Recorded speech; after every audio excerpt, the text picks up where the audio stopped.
22 जनवरी 2025 प्रातः मुरली। ओम शांति। बाप दादा मधुबन।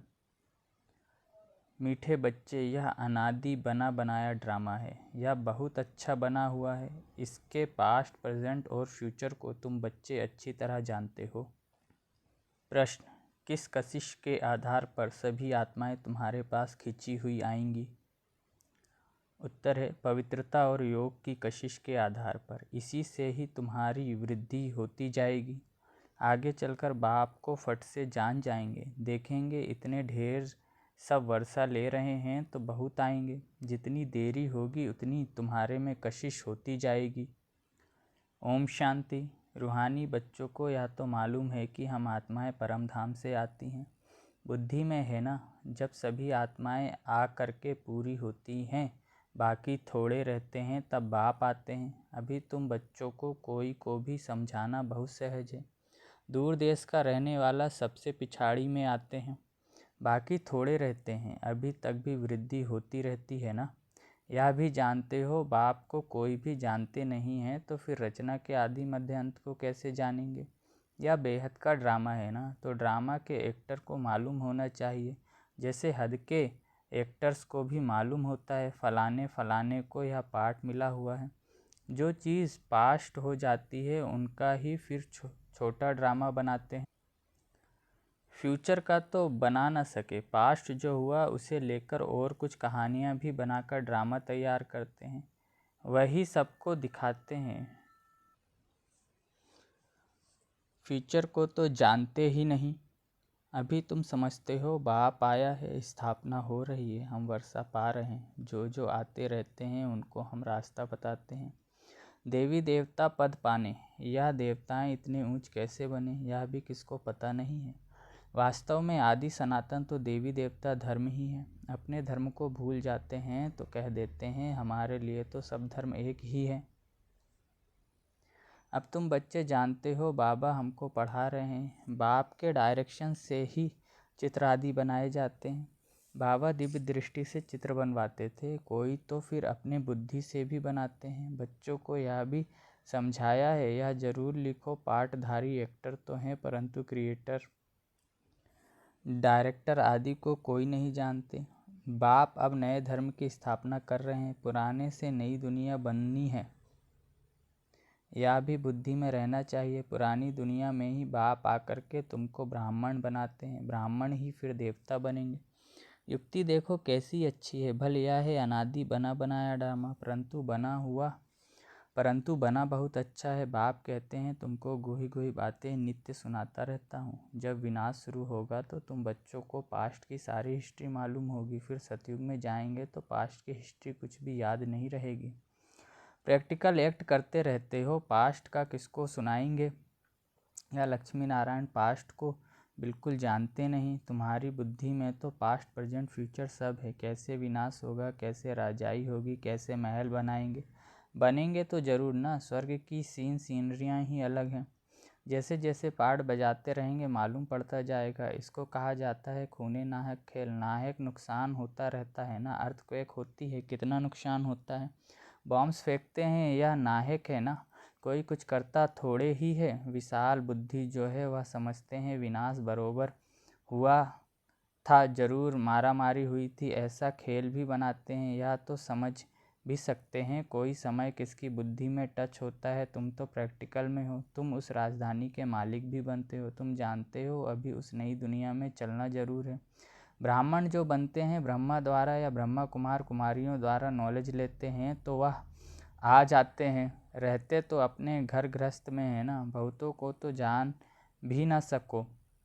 सेंटर पर कितने आते हैं, इतने सब याद थोड़े ही रह सकते हैं। कितने ब्राह्मण हैं, वृद्धि होते होते अनगिनत हो जाएंगे। एक्यूरेट हिसाब निकाल नहीं सकेंगे। राजा को मालूम थोड़े ही पड़ता है एक्यूरेट हमारी प्रजा कितनी है। भला आदमशुमारी आदि निकालते हैं फिर भी फर्क पड़ जाता है।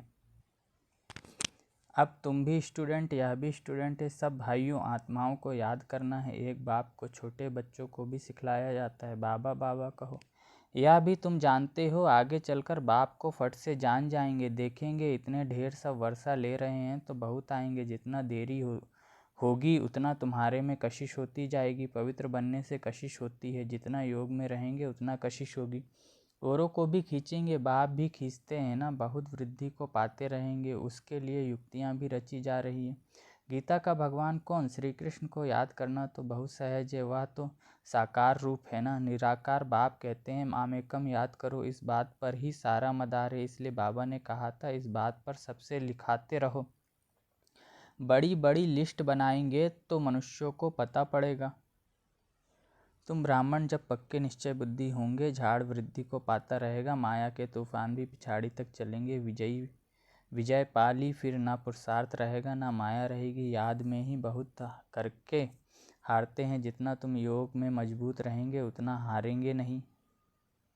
यह राजधानी स्थापन हो रही है, बच्चों को निश्चय हमारी राजाई होगी। फिर हम हीरे जवाहर कहाँ से लाएंगे, खानियाँ सब कहाँ से आएंगी। यह सब थे तो सही ना, इसमें मूझने की तो बात ही नहीं। जो होना है सो प्रैक्टिकल में देखेंगे। स्वर्ग बनना तो ज़रूर है, जो अच्छी रीति पढ़ते हैं उन्हों को निश्चय रहेगा हम जाकर भविष्य में प्रिंस बनूंगा।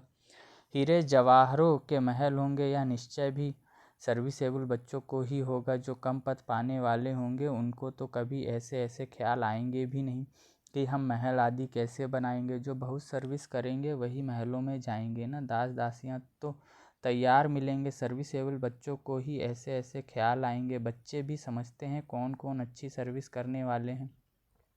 हम तो पढ़े हुए के आगे भरी ढोएंगे। जैसे यह बाबा है, बाबा को ख्यालात रहती है ना, बूढ़ा और बालक समान हो गया, इसलिए इनकी एक्टिविटी भी बचपन मिसल होती है। बाबा की तो एक ही एक्ट है, बच्चों को पढ़ाना सिखलाना। विजय माला का दाना बनाना है तो पुरुषार्थ भी बहुत चाहिए, बहुत मीठा बनना है। श्रीमत पर चलना पड़े तभी ऊंच बनेंगे। श्रीमत पर चलना पड़े तभी ऊंच बनेंगे, यह तो समझ की बात है ना। बाप कहते हैं हम जो सुनाते हैं उस पर जज करो, आगे चल और भी तुमको साक्षात्कार होते रहेंगे, नज़दीक आते रहेंगे तो याद आती रहेगी। 5000 वर्ष हुए हैं अपनी राजधानी से लौटे हैं, 84 जन्मों का चक्र लगा कर आए हैं। जैसे वास्को डिगामा के लिए कहते हैं वर्ल्ड का चक्र लगाया तुमने, इस वर्ल्ड में 84 का चक्र लगाया है। वो वास्को डिगामा एक गया ना, यह भी एक है जो तुमको 84 जन्मों का राज समझाते हैं। डिनाइस्टी चलती है तो अपने अंदर देखना है, हमारे में कोई देह अभिमान तो नहीं है, फंक तो नहीं हो जाते हैं, कहाँ बिगड़ते तो नहीं हैं। तुम योग बल में होंगे, शिव बाबा को याद करते रहेंगे तो तुमको कोई भी चमाट आदि मार नहीं सकेंगे। योग बल ही ढाल है, कोई कुछ कर भी नहीं सकेंगे। अगर कोई चोट खाते हैं तो ज़रूर देह अभिमान है, देही अभिमानी को चोट कोई मार ना सके, भूल अपनी ही होती है। विवेक ऐसा कहता है देही अभिमानी को कोई कुछ भी कर नहीं सकेंगे। इसलिए कोशिश करनी है देही अभिमानी बनने की। सबको पैगाम भी देना है, भगवान वाच मन मना भव। कौन सा भगवान,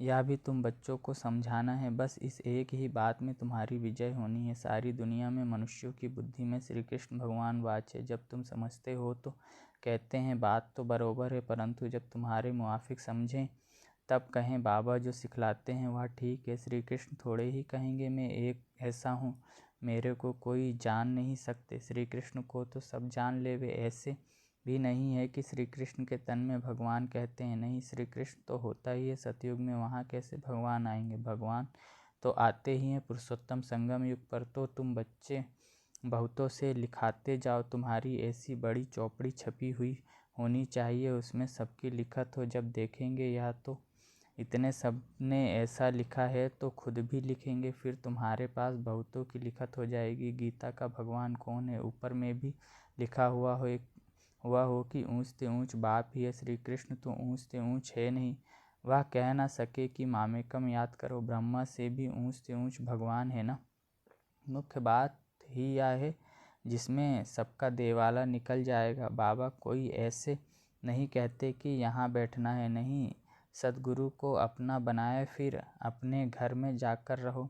शुरू में तो तुम्हारी भट्टी थी, शास्त्रों में भी भट्टी की बात है, परंतु भट्टी किसको कहा जाता है या कोई नहीं जानते हैं। भट्टी होती है ईंटों की, उनमें कोई पक्की कोई खंजर निकलती है। यहाँ भी देखो सोना है नहीं, बाकी भीतर ठिक्कर है। पुरानी चीज़ का मान बहुत है, शिव बाबा का देवताओं का भी मान है ना। सतयुग में तो मान की बात ही नहीं, वहाँ थोड़े ही पुरानी चीज़ें बैठ ढूंढते हैं, वहाँ पेट भरा हुआ रहता है, ढूंढने की दरकार नहीं रहती, तुमको खोदना करना नहीं पड़ता। द्वापर के बाद खोदना शुरू करेंगे, मकान बनाते हैं, कुछ निकल आता है तो समझते हैं नीचे कुछ है। सतयुग में तुमको कोई परवाह नहीं है, वहाँ तो सोना ही सोना होता है, ईंटें ही सोने की होती हैं। कल्प पहले जो हुआ है, जो नूंद है वही साक्षात्कार होता है। आत्माओं को बुलाया जाता है, वह भी ड्रामा में नूंद है, इसमें मूंझने की दरकार नहीं। सेकंड बाई सेकंड पार्ट बचता है, फिर गुम हो जाता है। यह पढ़ाई है। भक्ति मार्ग में तो अनेक चित्र हैं, तुम्हारे यह चित्र सब अर्थ सहित है, अर्थ बगैर कोई चित्र नहीं। जब तक तुम किसको समझाओ नहीं, तब तक कोई समझ न सके। समझाने वाला समझदार नॉलेजफुल एक बाप ही है। अभी तुमको मिलती है ईश्वरी मत, ईश्वरी घराने के अथवा कुल के तुम हो। ईश्वर आकर घराना ही स्थापन करते हैं। अभी तुमको राजाई कुछ नहीं है, राजधानी थी अब नहीं है। देवी देवताओं का धर्म भी जरूर है, सूर्यवंशी चंद्रवंशी राजाई है ना। गीता से ब्राह्मण कुल भी बनता है, सूर्यवंशी चंद्रवंशी कुल भी बनता है, बाकी और कोई हो ना सके। तुम बच्चे सृष्टि के आदि मध्य अंत को जान गए हो, आगे तो समझते थे बड़ी प्रलय होती है, पीछे दिखाते हैं सागर में पीपल के पत्ते पर श्री कृष्ण आते हैं। पहला नंबर तो श्री कृष्ण ही आते हैं ना, बाकी सागर की बात नहीं। अभी तुम बच्चों को समझ बड़ी अच्छी आई है, खुशी भी उनको होगी जो रूहानी पढ़ाई अच्छी रीति पढ़ते होंगे। जो अच्छी रीति पढ़ते हैं वही पास विद ऑनर होते हैं। अगर कोई से दिल लगी हुई होगी तो पढ़ाई के समय भी वह याद आता रहेगा, बुद्धि वहाँ चली जाएगी। इसलिए पढ़ाई हमेशा ब्रह्मचर्य में होती है। यहाँ तुम बच्चों को समझाया जाता है, एक बाप के सिवाय और कहाँ भी बुद्धि नहीं जानी चाहिए, परंतु जानते हैं बहुतों को पुरानी दुनिया याद आ जाती, फिर यहाँ बैठे भी सुनते ही नहीं। भक्ति मार्ग में भी ऐसे होता है, सत्संग में बैठे भी बुद्धि कहाँ कहाँ भागती रहेगी। यह तो बहुत बड़ा ज़बरदस्त इम्तहान है, कोई तो जैसे बैठे हुए भी सुनते नहीं है। कई बच्चों को तो खुशी होती है, सामने खुशी में झूलते रहेंगे। बुद्धि बाप के साथ होगी तो फिर अंतमति सो गति हो जाएगी। इसके लिए बहुत अच्छा पुरुषार्थ करना है, यहाँ तो तुमको बहुत धन मिलता है। अच्छा, मीठे मीठे सिकलधे बच्चों प्रति माता पिता बाप दादा का याद प्यार और गुड मॉर्निंग। रूहानी बाप की रूहानी बच्चों को नमस्ते।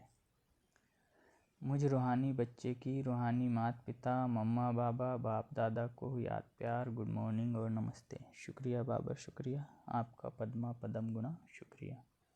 धारणा के लिए मुख्य सार।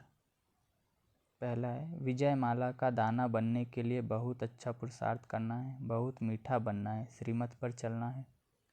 दूसरा है, योग ही सेफ्टी के लिए ढाल है, इसलिए योग बल जमा करना है, देही अभिमानी बनने की पूरी कोशिश करनी है। वरदान है, विशेष शब्द की स्मृति द्वारा संपूर्णता की मंजिल को प्राप्त करने वाले स्वपरिवर्तक भव। सदा यही स्मृति में रहे कि हम विशेष आत्मा हैं, विशेष कार्य के निमित्त हैं और विशेषता दिखाने वाले हैं। यह विशेष शब्द विशेष याद रखो, बोलना भी विशेष, देखना भी विशेष, करना भी विशेष, सोचना भी विशेष, हर बात में यह विशेष शब्द लाने से सहज स्वपरिवर्तक विश्व परिवर्तक बन जाएंगे और जो संपूर्णता को प्राप्त करने का लक्ष्य है उस मंजिल को भी सहज ही प्राप्त कर लेंगे। स्लोगन, विघ्नों से घबराने के बजाय पेपर समझकर उन्हें पार करो। अपनी शक्तिशाली मनसा द्वारा साकार देने की सेवा करो। अभी मनसा की क्वालिटी को बढ़ाओ तो क्वालिटी वाली आत्माएं समीप आएंगी। इसमें डबल सेवा है, स्व की भी और दूसरों की भी। स्व के लिए अलग मेहनत नहीं करनी पड़ेगी, प्रारब्ध प्राप्त होता है, ऐसी स्थिति अनुभव होगी। इस समय की श्रेष्ठ प्रारब्ध है सदा स्वयं सर्व प्राप्तियों से संपन्न रहना और सबको संपन्न बनाना। अच्छा, ओम शांति।